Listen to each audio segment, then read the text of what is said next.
اب سمجھے تازیہ کیوں ہمارے لیے محترم ہے، علم کیوں ہمارے لیے محترم ہے، تبرکات کیوں محترم ہے، اس لیے کہ ان کی نسبت کربلا کی طرف دی جاتی ہے، حسین کی طرف دی جاتی ہے۔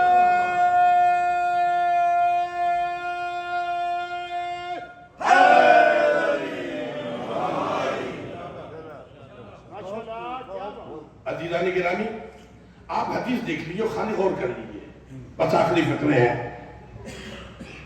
آپ حدیث میں جو فقرہ ہے، فاطمۃ بضعۃ منی، فاطمہ میرا ٹکڑا ہے۔ اب آپ لوگوں کو بتا دوں ایک خبر، سری نگر میں، سری نگر کشمیر جو ہماری طرف، ڈل جھیل جسے وہاں پر لوگ آتے ہیں دیکھنے، بہت بڑا جھیل ہے، بہت بڑا جھیل ہے، اس میں کوئی شک نہیں ہے۔ اس میں مطلب آپ کے ہوٹل وغیرہ جیسے ریڑیاں نہیں چلتی زمین پر، اس طریقے سے مطلب چائے کی دکانیں بھی کشتیوں پہ چلتی ہیں، بہت سیاح وہاں پر آتے ہیں۔ اس کے کنارے ایک درگاہ ہے، درگاہ حضرت بل۔ اس کا بل کیوں نام پڑا؟ میں نے پوچھا کہ بھائی اس کا درگاہ حضرت بل کیوں نام ہے؟ کہلے صاحب، دو پیغمبر اسلام کی داڑھی کے دو ریشے مبارک، دو بال یہاں آ گئے ہیں، مل گئے ہیں، شیشے میں رکھ کر کے اسے رکھا گیا زیارت کے لیے۔ درگاہ حضرت بال کی جگہ یہ ہو گیا ہے درگاہ حضرت بل۔ آپ لوگ بیدار ہیں جو فقرہ میں کہنے جا رہا ہے؟ تو سنیں عزیزان گرامی، اب وہ سچ ہے یا غلط اس سے میرا کوئی سروکار نہیں، میری کوئی بھی اس سے بات نہیں ہے، سچ یا غلط۔ میں تو کہتا ہوں صاحب سچ، ہم تو کہتے ہیں سچ ہے بھائی، اتنا متواتر مسلمان کہتا چلا آ رہا ہے تو کہیں سے تو جھوٹ آتا سامنے، مگر صاحب کسی نے بھی انکار نہیں کیا ہے۔ حضور کی داڑھی کے دو بال، ذرا جاگتے رہیے گا پیچھے والوں، یہ فقرہ کہنے جا رہا ہوں، دو بال کہاں ہے؟ سری نگر میں، درگاہ حضرت بل میں۔ کتنے سو سال ہو گئے پیغمبر کو؟ 1400 سال کے بعد اگر نبی کے بال کو خدا بچا سکتا ہے تو کیا پردے غیبت میں آل کو نہیں بچا سکتا؟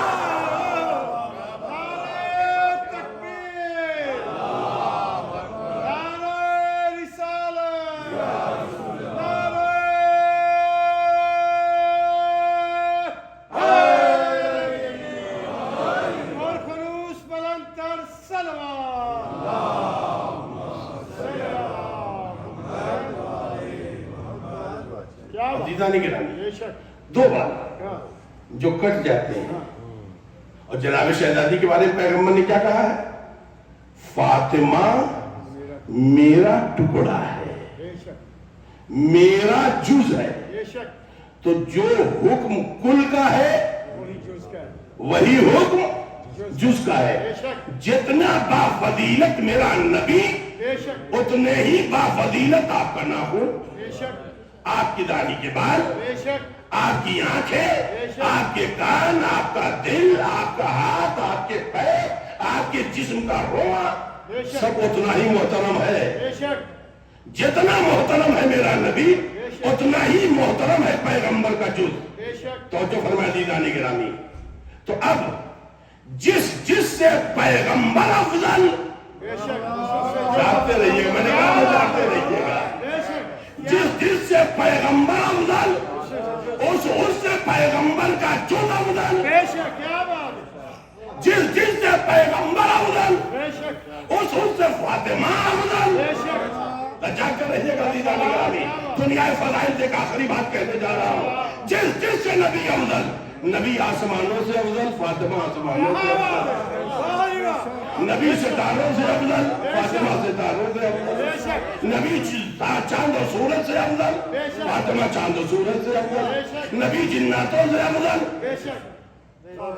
فاطمہ جناتوں سے افضل، نبی جنت کی حوروں سے افضل، تو فاطمہ جنت کی حوروں سے افضل، نبی ملائکہ سے افضل، تو فاطمہ ملائکہ سے افضل، تو جو نیزان گرامی نبی انبیاء سے افضل۔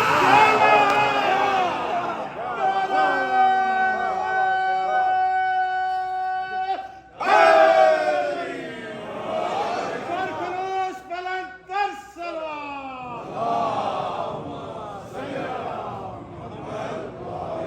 کیا بات ہے، کیا بات ہے، بے شک آپ اندازہ لگائیں نیزان بے گرامی، شک۔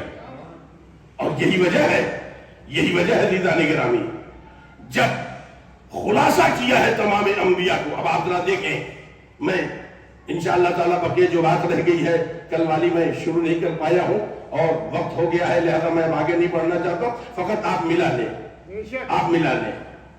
جناب پیغمبر اسلام نے، علماء محدثین اہل سنت لکھتے ہیں، یہ حدیث جناب شہزادی کی فضیلت کے لیے کافی ہے۔ بے شک اس لیے کہ فاطمہ جس سے بھی نبی افضل ہے، نبی کا جز بھی افضل بے ہے۔ شک بے شک۔ اب عزیزان گرامی آئیے، مولا کائنات کیسے کفو ہے؟ پیغمبر اسلام نے خلاصہ کر دیا ہے۔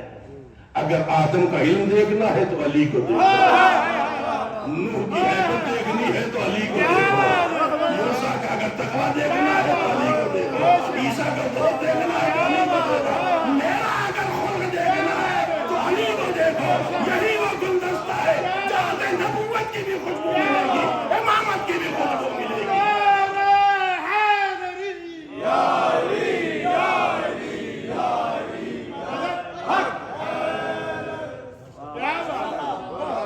عزیزان گرامی، یہی وہ ہستیاں ہیں جن کو قرآن کریم کہہ رہا ہے، بے شک جن کو قرآن کریم کہہ رہا ہے کنتم خیر امہ، بے شک تم ہو بہترین امت، تم ہو بہترین امت۔ بے شک۔ یہ نبوت پہ شک کرنے والے لوگ یہ ہو سکتے ہیں بہترین امت؟ نہیں جی نا۔ حق سیدہ چھیننے والے یہ ہو سکتے ہیں امت کے بہترین لوگ؟ کبھی نہیں۔ حق علی پہ قبضہ کرنے والے یہ امت کے بہترین لوگ ہو سکتے ہیں؟ امت کے بہترین وہ لوگ ہیں جن کو خدا نے پیدا ہی کیا ہے، فضیلتوں کا تاجدار بنا۔ کیا بات۔ یہ جناب ابو طالب کی نسل کو دیا ہے اللہ نے، بے شک اور جناب خدیجہ کی نسل کو دیا ہے ان کے ان خدمات کی بنیاد پر بے شک جو بنیاد اسلام کی بنیادوں میں خدمتیں ہیں، جناب خدیجہ کا مال اور جناب ابو طالب کے خدمات آپ کی ریاست ہے۔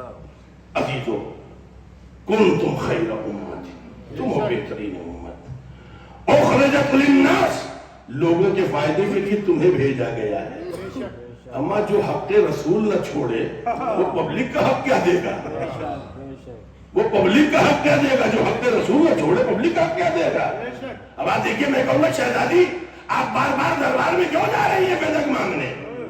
جو منصف ہے وہی غاصب ہے، وہی حاکم ہے، وہی جج ہے، جس کی لاٹھی اسی کی بحث۔ بے شک تو شہزادی یہ دینے والے نہیں ہیں، شہزادی آواز دے گی میں اس لیے جا رہی ہوں تاکہ دنیا کو بتا دوں جو نبی کی بیٹی کا حق نہ دے وہ امت کی بیٹیوں کا حق کیا دے گا۔ کیا بات۔ صلوات پڑھ دے محمد والے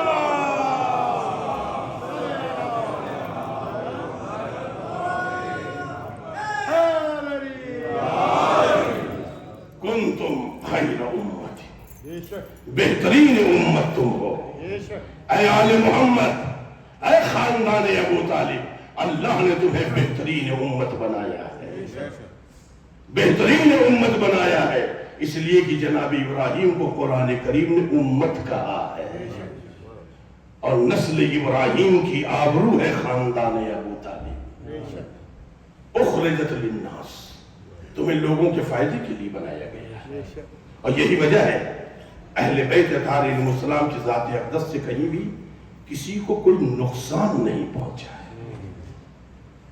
میں پوری تاریخ میں چیلنج کر رہا ہوں، اگر سامنے مقابل پر جنگ کی حالت میں آ بھی گیا ہے تو بھی مولا کائنات نے اتنی مہلت دی ہے کہ یہ بچ کے چلا جائے، بے شک وہ لنگی اٹھا کر کے بھاگ جائے، وہ ایک الگ چیز ہے۔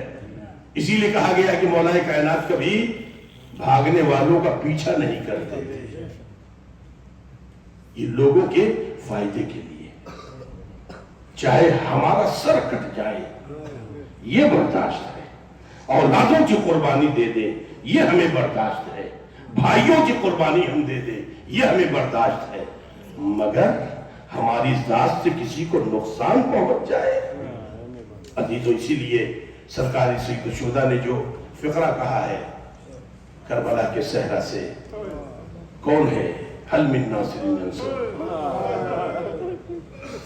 امام حسین علیہ السلام در حقیقت لفظی ترجمہ تو یہی ہے کہ امام حسین مدد کے لیے بلا رہے ہیں، مگر امام حسین علیہ السلام مدد کے لیے نہیں بلا رہے ہیں، ہماری مدد کرنے کے لیے بلا رہے ہیں، ہماری مدد کرنے کے لیے بلا رہے ہیں۔ عزاداروں، عزاداری سرکاری سید الشہداء کے سلسلے سے جو معصومین علیہ السلام نے تاکید کی ہے، جانے والا جا کر کے 8ویں امام علیہ السلام کے بارگاہ کی بات ہے، تو امام نے پوچھا کہ یہ بتاؤ تم لوگ مجلس کرتے ہو؟ کہاں فرزند رسول ہم مجلس کرتے ہیں، کہا ہمارے جد کا ذکر کرتے ہو؟ خلاصہ روایت ہے، تم ہمارے جد کا ذکر کرتے ہو؟ کہاں فرزند رسول، امام دعائیں دیتے ہیں، کہا ہمارے جد کے ذکر کو، ہمارے امر کو زندہ رکھنا، ہمارے امر کو زندہ رکھنا، اور یہ یاد رہے عزادار، امام حسین کسی کا قرض نہیں رکھتے، امام حسین علیہ السلام کسی کا قرض نہیں رکھتے، اور امام حسین علیہ السلام سخی ابن سخی ہے، سخی ابن سخی ہے۔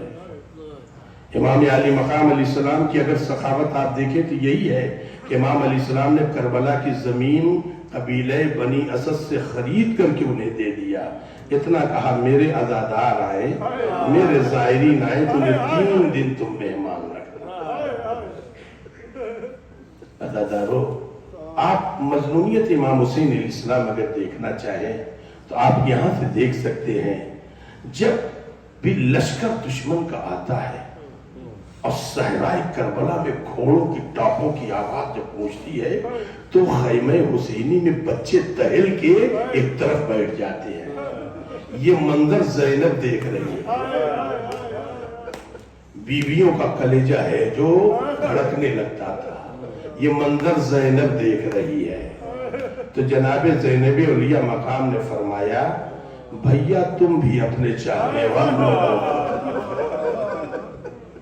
جزاکم اللہ، جزاکم اللہ، اللہ ان آوازوں پہ تو رحمت نازل فرما، ہمارے جوانوں کے ماتم، نوحہ خانوں کے نوحے، مرثیہ خانوں کے مرثیے، ذاکرین کے ذکر اور مومنین و مومنات کی شرکت کو میرے اللہ تو قبول فرمائے۔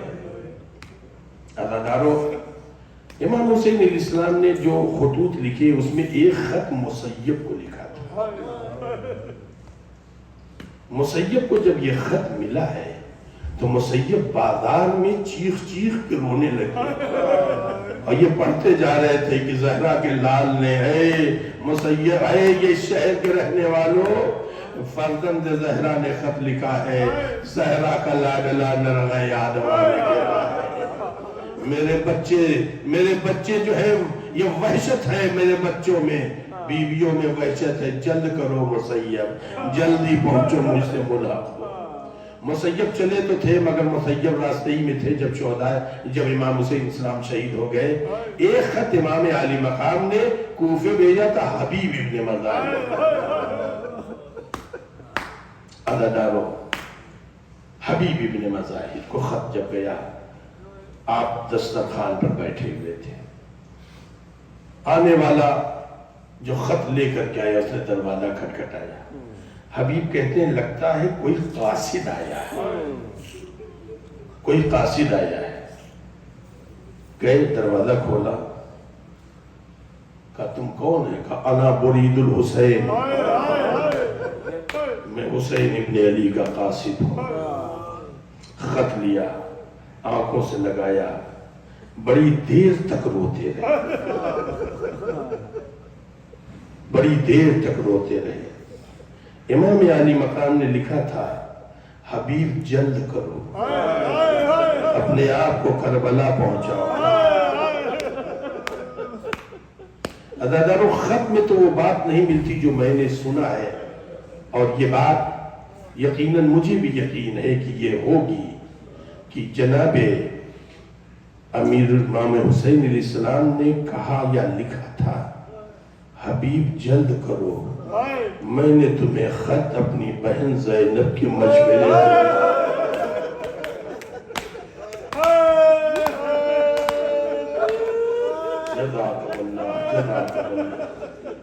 عزادارو، جناب حبیب ابن مظاہر آئے، چونکہ سیاست کا ماحول ایک عجیب و غریب تھا۔ بیوی نے پوچھا کیا بات ہے؟ کہا حسین ابن علی کا خط ہے، وہ کربلا میں جنگ گئے۔ تو کہا کیا ارادہ ہے؟ کہا ارے یہ تو جنگ کی بات ہے، میں کیا کر سکتا ہوں۔ لیکن مرتبہ حبیب کی بیوی نے کہا تو تم گھر میں بیٹھو، تلوار مجھے دے دو، تم گھر میں بیٹھو کہ زہرا کا لال لڑ رہا ہے؟ کہا نہیں نہیں، میں تجھے بھی دیکھنا چاہتا تھا، تیرے دل میں حسین کی محبت کی۔ اپنے غلام سے کہا لے کر کے دوسرے راستوں سے میرے گھوڑے کو لے کے میرے باغ میں چل، میں وہاں پر ابھی پہنچتا ہوں، اس لیے کہ راستہ ایسے راستے سے جانا ہے کہ کوئی پہچان نہ سکے۔ عزادارو، جناب حبیب ابن مظاہر کو پہنچنے میں کچھ دیر ہوئی تو غلام نے کیا دیکھا؟ حبیب ابن مظاہر کا گھوڑا رو رہا ہے، اور اب جناب حبیب ابن مظاہر نزدیک پہنچ چکے تھے، اتنی نزدیک وہ آواز سن رہے تھے۔ اس نے گھوڑے کے گلے میں باہیں ڈال کے کہا غلام نے، اے میرے آقا کے واسطے وفادار کیوں رو رہا ہے؟ اگر حبیب نہیں آئے تو میں تیری پھر میں بیٹھ کے کروں گا۔ جناب حبیب چیز کے کہتے ہائے غربت حسین، زہرا کا لال اتنا مظلوم ہے، جانور رو رہے، غلام رہے کھا رہے۔ عزادارو، جب جناب حبیب ابن مظاہر آئے، میں ایک اہم واقعے کی طرف آپ حضرات کے ذہن کو لے کے چلنا چاہتا ہوں۔ عزادارو، انشاءاللہ آپ بہت روئیں گے۔ عزادارو، جب آپ سوچیں گے تب روئیں گے۔ جناب حبیب ابن مظاہر کو آنے میں دیر ہوئی ہے، ایک علم ہے جو ایک طرف رکھا ہوا ہے، کسی نے پوچھا یہ کس کے لیے علم ہے؟ امام نے فرمایا اس کا علمدار آ رہا ہے۔ ایک مرتبہ دیکھا کوفے کی جانب سے گرد ہے نمایاں، تو جناب حبیب ابن مظاہر کہتے ہیں، جناب امام حسین علیہ السلام کہتے ہیں اب میرے لال علی اکبر آگے بڑھو، تمہارا چچا آ رہا ہے، عباس آگے بڑھو، تمہارا بھائی آ رہا ہے۔ خود امام حسین استقبال کے لیے گئے، اصحاب پیغمبر میں ایک شور، خوشی کی ایک لہر ہے، تکبیریں بلند ہے۔ جناب شہزادی نے فرمایا فضہ جا کے پوچھ یہ شور کیسا ہے؟ اصحاب حسین کیوں خوش ہو رہے ہیں؟ فضہ آئی دروازے پر خیمے کے، کہا کہ اصحاب حسین کی خوشی کی تکبیریں کیوں ہیں؟ کہا کہ حبیب آئے ہیں، آقا حسین کی مدد کے لیے حبیب ابن مظاہر آئے ہیں۔ فضہ دوڑ کر کے گئی، کہا بی بی حبیب ابن مظاہر آئے ہیں۔ اب علی کی بیٹی طرح خیمہ میں آ کے کہہ دیے میرے بھائی حبیب کو زینب کا بلایا۔ ارے حبیب نے اپنا ماما پھیل دیا، وہ دن آ گیا، غلاموں کو شہزادی کا سلام کر دیا۔ جزاکم اللہ، جزاکم اللہ۔ عزادارو، آپ کی آوازیں گریہ بلند ہو گئی، آپ کی آنکھیں نم ہو گئی۔ میں ختم کر دیتا مسائل، مگر ایک بات کی طرف، میں جانے اگلے سال زندہ رہے نہ رہے، ایک بات کی طرف متوجہ کرنا ہے عزادارو۔ میں نے روایت میں دیکھا ہے عاشور کو جیسے جیسے شہادت کا وقت نزدیک آ رہا تھا، جناب حبیب بہت پریشان، اور اتنا پریشان کی چیخ چیخ کے رونے لگے۔ اصحاب نے پوچھا حبیب موت سے ڈر گئے؟ کہا نہیں۔ کہا بچوں کی یاد آنے؟ کہا نہیں۔ کہا پھر کیوں رو رہے؟ پھر کیوں رو رہے؟ عزادارو، جو فطرہ کہا پھر کیوں رو رہے ہو حبیب؟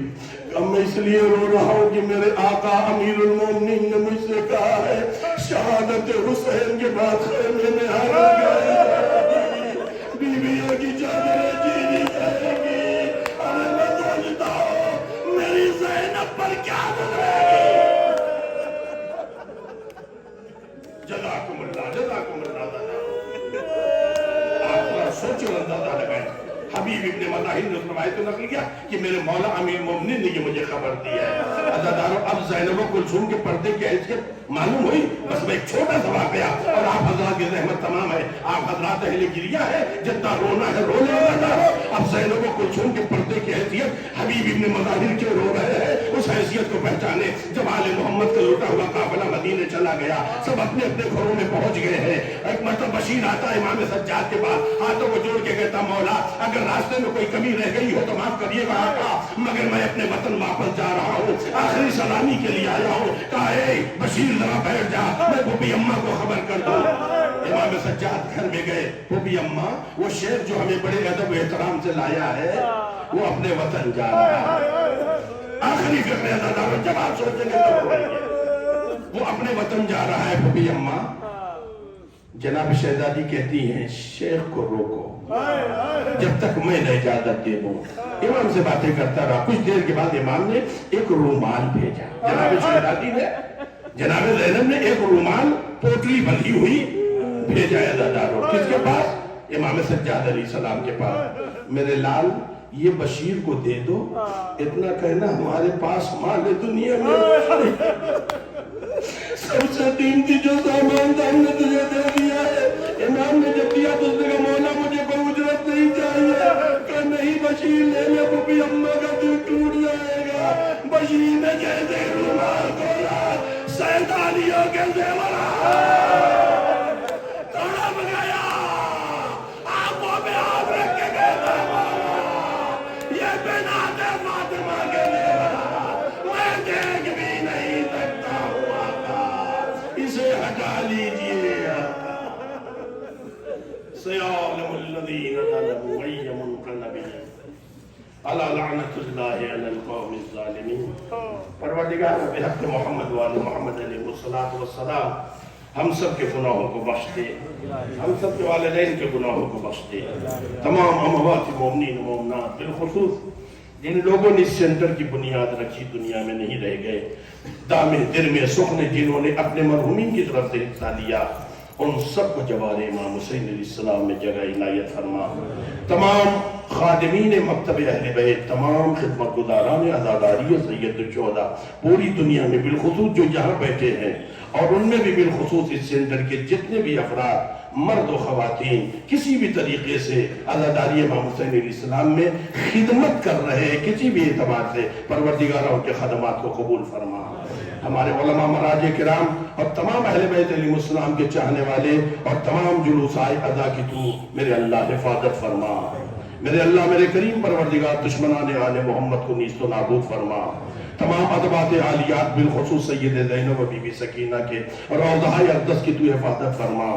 پروردگارہ مجھے نہیں معلوم ان حاضرین کی، ہمارے ان بھائیوں کی، ہمارے ان بزرگوں کی یا ہمارے ماں بہنوں بیٹیوں کی کیا دعائیں ہیں، مگر تو جانتا ہے میرے اللہ۔ بحق محمد و آل محمد علیہ السلام ہم سب کے گناہوں کو بخش دے، ہماری دعائیں قبول فرما، ہماری دعاؤں کی شرف قبولیت کی بشارت عنایت فرما۔ میرے اللہ ہماری آرزوؤں کو تو پورا فرما، ہم سب کی حاجتوں کو پورا فرما، بیماروں کو شفائے کامل عنایت فرما۔ میرے اللہ میرے کریم پروردگار جو یہاں بیٹھے ہیں اور اگر بیماری ان کے گھروں میں، ان سب کو شفائے کامل امام سجاد علیہ السلام کے صدقے میں عنایت فرما۔ اے میرے اللہ ہماری جن بہنوں بیٹیوں کی گودیاں نعمت اولاد سے خالی ہیں، ان سب کی گودیوں کو نعمت اولاد سے آباد فرما۔ امام زمانہ علیہ السلام کو ظہور جلد از جلد ہو، مولا کے آوان و انسان میں سے سب کو شمار فرما۔ حضرات میں ایک بار پھر آپ حضرات سے کہوں گا، بالخصوص نوجوانوں سے، تمہاری شرکت سے عزاداری حسین کی شان بڑھتی ہے، تمہاری شرکتوں سے عزاداری حسین کی شان بڑھتی ہے، تمہاری شرکت سے فرش عزا کی زینت بڑھتی ہے، تمہاری شرکت سے جناب زہرا خوش ہوتی ہیں۔ لہذا باہر کھڑے رہنے کے بجائے آپ حضرات فرش عزا پر آیا کیجئے، فرش عزا پر بیٹھئے اور فرش عزا پر بیٹھ کر کے آپ حضرات آل محمد علیہ السلام کی کردار، سیرت، تاریخ، مصائب کو سنیے۔ اگر آپ بیٹھیں گے تو آپ کو دیکھتے ہوئے آپ کی اولادیں بھی بیٹھیں گی، اگر آپ نہیں بیٹھے تو گویا اس کا مطلب ہے آپ نے اگلی نسل کو اپنے امام باڑے سے، فرش حسین سے دور کر دیا ہے۔ آپ کی اولادیں آپ کی امانتیں ہیں، آپ کی نہیں، امام حسین کی امانتیں ہیں، لہذا آپ خود بھی فرش ادا پر آئیے اور خود بھی بیٹھیے، اپنے بچوں کو بھی بیٹھا لیے۔ کمیونٹی سینٹر کے جتنے بھی افراد ہیں ان سب کا فریضہ بنتا ہے کہ وہ تمام بالخصوص ذمہ دار حضرات اپنے بچوں کو فرش پر لائیے، اور یہ تمام ذمہ دار حضرات سے گزارش ہے کہ فرش ادا کی اہمیت اپنی نسلوں میں منتقل کیجئے۔ اگر آپ منتقل کریں گے تو پھر یہ یاد رہے کہ آپ کے بچے آپ کی امانتیں اپنی نسل کے حوالے کریں گے۔ آپ حضرات سے گزارش ہے ضرور آئیے، اور تمام حضرات سے گزارش ہے ماتم کرنے کا بہت ثواب ہے۔ اگر وقت ہے، کوئی ضروری کام نہیں ہے تو ضرور ان نوجوانوں کے ساتھ آپ لوگ ماتم کیجئے، دھیرے کریے، آہستہ کریے، بیٹھ کے کریے، مگر ماتم کیجئے۔ اس سلسلے میں بہت سی حدیثیں ہیں اور اس کا بہت بڑا ثواب ہے، لہذا آپ حضرات ماتم میں شرکت کیجئے۔ میں نوحہ خانوں سے بھی گزارش کروں گا، نوحہ خان حضرات، آپ حضرات روح عزاداری حسین ہیں، آپ عزاداری سید الشہداء کے روح ہیں، آپ فرش عزا کی حیات ہیں، آپ زندگی ہیں، آپ قافلہ سالار ہیں، لہذا آپ حضرات سے گزارش ہے فرش حسین کی زینت کا خیال کیجئے، آپ فرش زہرہ کو آباد کیجئے گا، اللہ آپ کی نسلوں کو آباد کرے گا۔ ماتم حسین۔